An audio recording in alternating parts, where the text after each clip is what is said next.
This is Sonia Wagner representing PCA families in one of our recordings that capture lived experience and best practice evidence-based learning that assists kinship, permanent and adoptive parents and carers in supporting young people. PCA Families has a zero tolerance of child abuse and follows child-safe standards. I would like to acknowledge the traditional custodians of the land and pay respect to elders past and present and express our intention to move together to a place of justice and partnership. Today we are speaking about transitions such as leaving home or leaving care with Jenna Bollinger. Jenna completed her PhD in the Department of Social Work at Monash University and is a psychologist in private practice. Jenna has worked in out-of-home care in different capacities and is the Director of Psychology and Clinical Services for Nightlamp, offering trauma-informed approaches to high-risk behaviour and to young people who have experienced early childhood trauma. Welcome, Jenna. Thank you so much for having me. Very welcome. Thanks for joining us. So you recently shared some insights into the ways to create smoother transition for care leavers in an article that you published. That was with Philiip Mendes through Monash Lens, and that's sort of how we came to connect. So while those insights were framed around residential out-of-home care, I imagine there are many parallels for our families. Can you tell us a little bit more about the background to your article? Absolutely. Philiip and I put that article and another article together that was examining and forming an argument for why we needed to ensure that extended care is here, right? Mm-hmm. It's happily been accepted by all the states now, but at the time of the articles, New South Wales had not yet jumped on the bandwagon.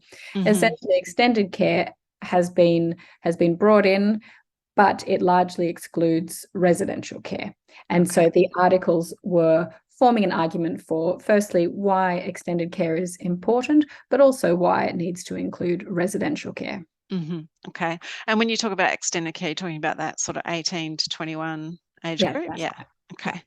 So I understand there are some really important aspects to consider that offer care leavers the best outcome, and that's important to share and talk about. So can we maybe have a look at them one by one and talk about them a bit more? So I guess the first one is accommodation, really big one to help everybody feel safe and secure, yeah? Absolutely. It's a bit of a no-brainer, really, isn't it? If we haven't got somewhere safe and secure to live, our basic needs cannot be met. Yeah. For a lot of kids leaving care, it's a really sudden transition, which is why we're talking about the need for extended care. Telling a child the day they turn 18 is the day they have to live independently is a real challenge. Not many 18-year-olds are equipped to work and look after a home and take care of all of the tasks associated with living. But if they haven't got somewhere safe and secure to live, then they haven't got a shot of doing those things, right? So making sure that we've got accommodation for young people as they transition from care is one of the most important. I think some of the studies were saying that up to 50% of young people who've left care over the last couple of years have experienced homelessness. And that might include couch surfing or transient housing and accommodation, homeless shelters, or simply having nowhere to go at all. So it is a huge problem for a lot of young people leaving care. And so it needs to form one of those, integral things that we work towards with the young people as they look towards leaving care. It's a frightening experience, I think, isn't it, all around? So I don't think you can imagine it if you haven't lived it, hey? Yeah, correct. And you don't know what you know until you're sort of out there, I guess, and experiencing the reality of it as well. So I say that from a place of knowledge, having gone through that and maybe not offering the best support that I could have at that time. But I'm learning too, so. We're all learning. Yeah. And what about in terms of skill development? Can we have a look at that as well? So skill development is a really interesting one, actually, because we need to be able to do things in order to live independently. We need to be able to work the washing machine. We need to be able to budget our money. We need to be able to cook ourselves some meals. We need to be able to, depending on where you live, drive. We need to be able to do those things. Although, that being said, I was just in a meeting a couple of days ago where one of the points that was raised was that living skills programs don't necessarily contribute to better outcomes. Right. Which is interesting. And I wonder if that was related more to the checkbox nature of a lot of living skills programs. I've shown. So I understand that one of the other things you looked at was engagement and connection with sort of old groups and also new groups. So I'm wondering if you can tell us a bit more about that. Yeah. So in terms of maintaining older connections, that was a really interesting thing that came out of my research. I interviewed staff who had worked in residential care or currently worked in residential care and young people who'd left residential care. And this was one of the only points of difference in the interviews. And the young people raised the importance of ongoing contact with staff. This would almost certainly relate to foster carers, and the need to maintain contact once they've left care, and adoptive parents as well. But what they were talking about was that there was a need for that contact to continue. There was a need to be able to stay in touch, to be able to call when there was a problem, that in an ongoing way, the young people wanted to feel that connection to the people who cared for them. Most of us don't move out of home and never speak to our families again. We come home for dinner. We bring our washing home. We call up when we've got a problem and don't know what to do about it. We have those relationships for life. And for these young people, those relationships need to continue as well. And maybe it's not possible for life, but it certainly should be possible for an extended period of time. One of the young people I spoke to, and it was actually quoted in the article from Philiip and Catherine, was, I'll just find it because it's a particularly lovely one. This boy, young man, he was fabulous. And what he said was, we felt like a lot of these blokes, they still speak to you to this day. They've met my kids, all these blokes, they still keep in contact. They've offered hands when I need it. They're part of my family. Oh, wow. It's beautiful. And it was a beautiful sentiment.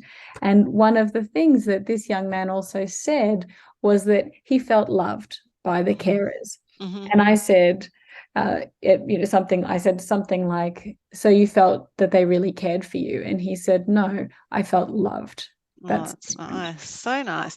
So did those carers make a real effort to keep reaching out? Was that part of the formula, or could it kind of go both ways? Because I guess when I've spoken to someone else about the adoption community and when the adoptee has children, the research was saying really connect in at that time and really go out of your way to be a real grandparent that's really checking in. So I wonder if there's some similarities there to what. Look, there could be. And I think one of the things that was in the Lens article was that the staff need to do that.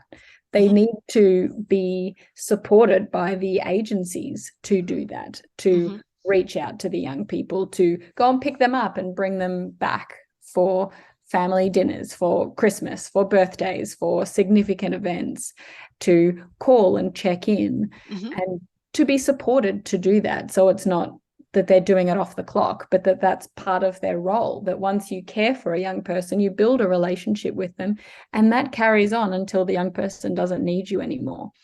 And just like with a child that you birth or adopt, and so that ongoing contact means that those relationships are not superficial, that they're not time limited, that they're not only when they're being paid, although technically I suppose they would continue to be paid, but that those relationships continue to exist and be meaningful beyond the period in care. Knowing that you have someone that you can call is important. Yeah. Okay. And it sounds like kind of real inclusion, yeah? So real specific events and milestones and activities to be involved in. So an engagement and connection with new people, so the supports and peers and other things that come up. So I mean, one of the things that seems to come about, particularly with young people in residential care, because of the limits of residential care, young people can't have friends over the same way that foster kids and adopted kids and biological kids can do. Okay. And they can't just go and stay at friends' houses the same way other kids might be able to do. And so what that does is it limits the capacity to build those relationships in safe and healthy ways. So for kids to spend time with their friends, they're having to abscond from placements, right? Or they're having to come home instead of having sleepovers and those sorts of normative experiences. So what we want to somehow do is support young people to build those informal supports as well as formal supports going forward. Once they've left the residential home or the foster home or wherever, they need to have support networks that are available to them. So one of the proposals, particularly for residential care, is to put together something like the Staying Close program in the UK. I've got my issues with that program, but that's neither here nor there.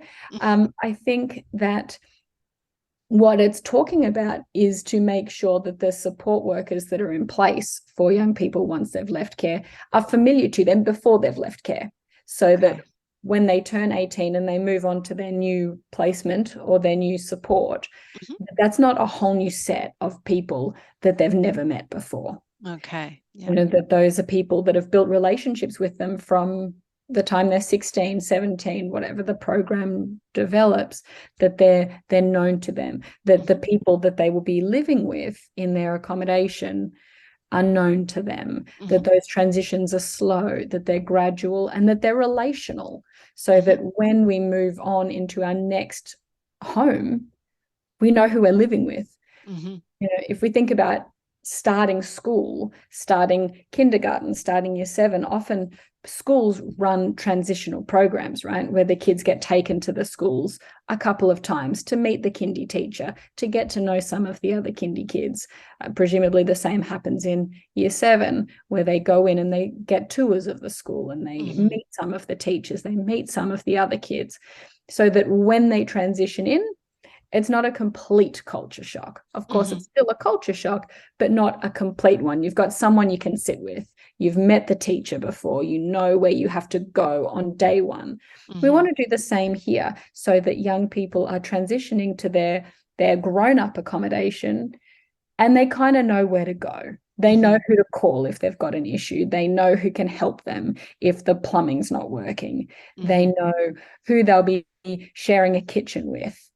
And so we want to make that more gradual, more relational, so that it's not the same kind of a culture shock that it is to just move in cold turkey into a shared accommodation. So you're always going back to that sort of safety and security from the sounds of it. So I wonder if we could just recap on skill development, because we had a bit of a glitch in our system here. So, so can you talk to me a little bit about skill development and what's important there? I think when it comes to skill development, we want to make sure that that is also done relationally. We're not checking boxes in a book to say, yep, I've shown you how to use the washing machine. Yep, I've shown you how to put a roast in the oven. But rather that we are doing those things together, right? So we have to do the washing. So come and help me do it. You know, here's how we separate our washing. If you do that, I don't. Other people do.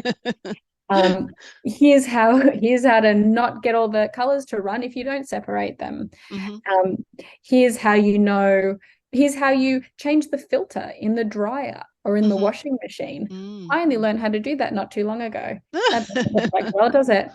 But nonetheless, through relationships, we learn how to do those things. We do them with the people that we feel safe and connected to. And we do them repetitively, not just one go, one time. And so we can tick it off in the book to say we've done skill development today, but it's just part of life. It's part of growing up. It's part of getting older. It's part of having chores that, you know, I'll show you how to put on the washing. Next time you do it yourself, but I'm right here if you've got an issue or you forget how to do it, and I'll show you again. And then next time maybe you'll be able to do it by yourself. And so we want to make sure that as we're building skills, we are doing it together.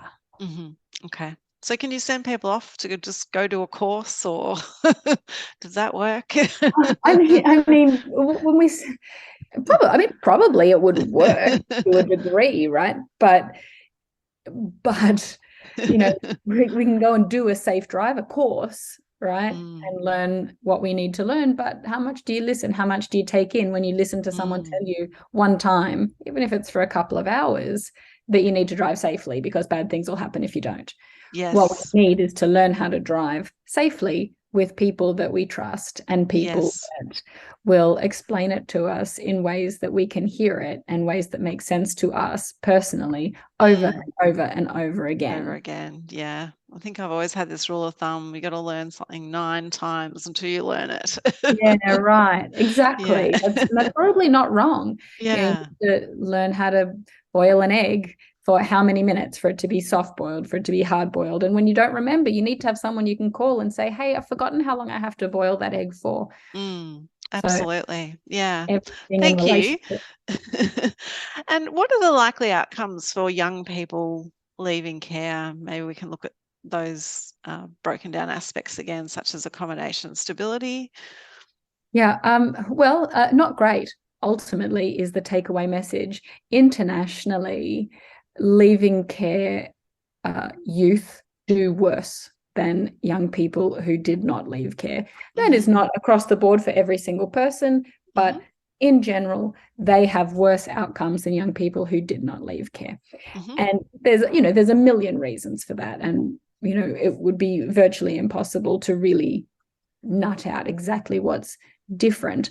But if we think about it, young people who have been brought into care have experienced huge trauma. We do not remove children from their families because life is good. We remove them because things are not safe and they are at risk of significant harm if we do not intervene. And so then those young people who are leaving care are doing so because their families could not get it together to have them come home or didn't want to, but probably mostly couldn't. And so there are fundamental differences, I would assume, between families who can get it together enough to bring their children home and keep them safe so that they do not leave care, but rather they return home, and families who cannot do that. Okay. And so we're starting off with different pre-care experiences. We're then having whatever kind of varied in-care experiences.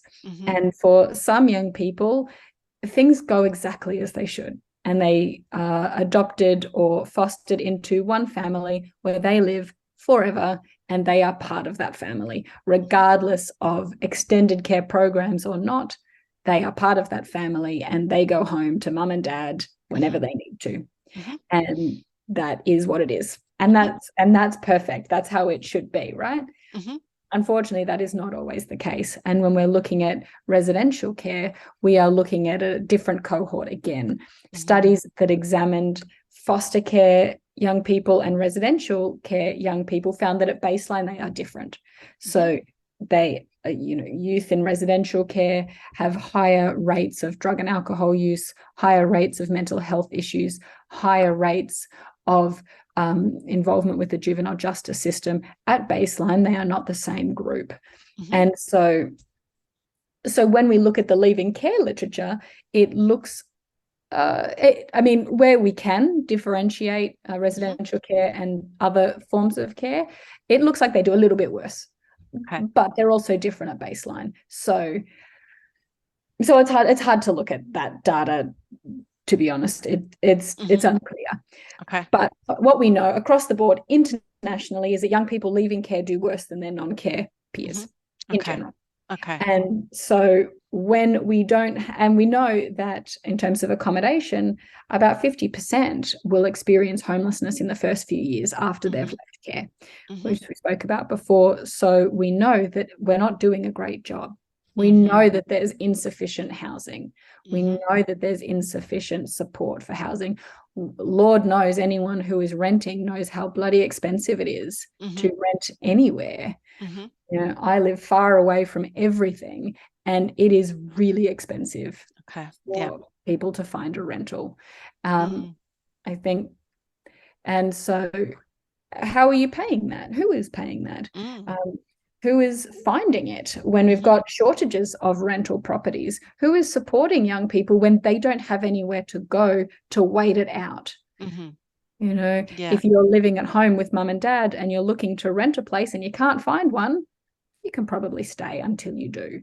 But if we have kicked a young person out at 18 and they can't find a rental, then where do they go? Where do they stay while they do? We know that there are huge waiting lists for council housing. Yes. So we need more. We Yes. need more funded, supported accommodation. And the agencies, I think, probably need to be stepping up with that a little bit as well. Makes sense. And what about well-being and employment and education, those kind of things? So they're doing a little bit worse across the board on those markers as well. Although by the looks of it, residential care kids and foster kids do not do terribly differently in that department over time. Okay. But both generally hitting that at a lower level than the general population. We know that the impacts of trauma impact on capacity to learn in a structured environment. And so education is generally more difficult, and schools are not so well equipped to handle the impacts of trauma. I think they're getting a bit better at it, and hopefully they will continue to get a little bit better at it. But we do need to provide more trauma-informed schooling and educational opportunities. We need to provide more support. I think someone was saying in the meeting the other day that by the time a young person hits 25, most of the financial support is gone. But it might take them until they're 25 to be able to do any education. It might take those years for their brains to catch up to where they're able to sit still and learn and listen. But the funding's gone, so what then? They have to pay for it themselves. Okay, but without any education, what sort of a job are they getting? And if they're paying rent for $500 a week and a full-time minimum wage is what, about 700? How are they paying for that? Yes, absolutely. You're reminding me, I've just come across something the other day, and it is the Centre for Excellence in Child and Family Welfare have created a program for teachers to do where they can get continuing professional development, and it's all on trauma-informed knowledge. So it's really great to see that, and it's really quite intensive. So I'm hoping more schools will take that up. So because, just needed someone to really put it into a really useful format. So great. And what about relationships and support networks, and then independent living? I know independent living is a really hot topic at the moment. So well, look, independent living is important. We all need to be independent, but what we actually need more than that is to be interdependent. We need to be able to cook dinner, do our washing, keep on top of the vacuuming. We need to make sure that if we have pets, they're well looked after and that we can pick up their poos or do whatever we need to do and all that sort of business. We need that. But what we need most of all is to be able to do that with someone who cares for us, who we feel safe to call and say, I don't know what to do. I don't understand. I've made a mistake and I don't know what to do about it. Or I accidentally forgot to put petrol in the car and now I can't get to work. Can you help me? Or how do I know if this chicken's all right to cook? We need people to call to help us with those things. We need to be able to do those things, but we also need someone that we can call. So we need to build up, which plays into the well-being and the social support, right? We need to have support networks available to us. We need our young people to have informal and formal support. We need people who we can call to help us do those things, whose job it is to do that, whose job it is to come round and show us, so that we don't have to wait until someone's free to help us out. But it's their job. So they will be there tomorrow in business hours and help us do those things. But we also need someone we can call when we're feeling a bit scared because there's a funny noise and we don't know what it is because we live alone now. And someone we can call at 10 o'clock at night and say, I'm not feeling really good right now. Can you just chat to me for a little bit? It's an interesting point because you're reminding me of the calls that I got a few years ago. And it's important as parent or carer to remember, just because they've moved into another space, that you actually do need to make that time for them continually. And sometimes in your head, you're like, okay, they're there now. They're taking care of themselves. My life has got availability to do other things. So, but I think it's important to leave space, especially in the early first year or two, to make time. So absolutely, the formal and informal supports are so important, and that's that connection of old and new, right? yeah, That the people that we feel safe with and have grown up with and have taught us all of those living skills that we're now implementing aren't done with us because we're 18 or 20 or 21, but that we continue to matter, that we don't only matter when we're being paid for. Yes, exactly. We matter because we exist. And then we need the structured support to teach us how to do those things. Yes. Both of those things are really important for ongoing good outcomes, I think. Okay. So that was what I was going to ask you. Do the outcomes improve significantly with the right kind of supports in place? So I guess you would say structure is one of them. So yeah, it looks like yes is the answer. Okay. International research that's all fairly new does appear to show absolute benefits for extended care and ongoing support. Okay. I think the numbers show that roughly for every $1 spent on extended care, we make $2 in savings. Wow. So it certainly seems to work. Right.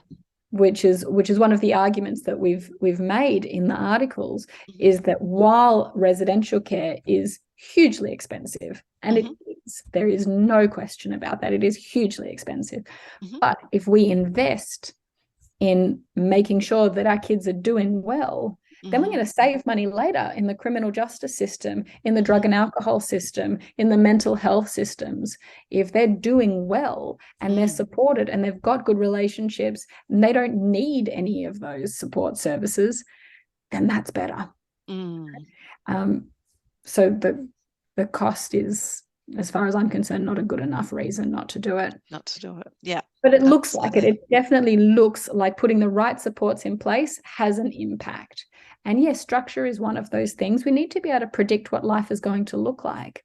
When we don't know what's going to happen, that's scary. When we don't know who we'll be living with, when we don't know who we can call, when we don't know what's going to happen tomorrow, when we don't know how we're going to get fed next. How are we going to do well? How are we going to feel good? And it takes time to learn all of those things, and it takes relationships to help us learn those things, and how to troubleshoot, how to fix problems. We need good relationships to do that. Absolutely. Are there any other resources or factors that families could be referred to or read up on, or anything that you recommend?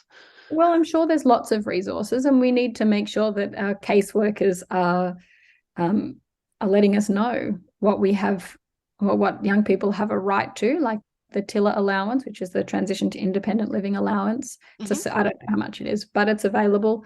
Whatever supports are available, we need our caseworkers to be advocating for our young people so that they can get what is available. Some services can pay for therapy, they can pay for driving lessons, they can pay for various things, and we need to make sure the young people are getting them.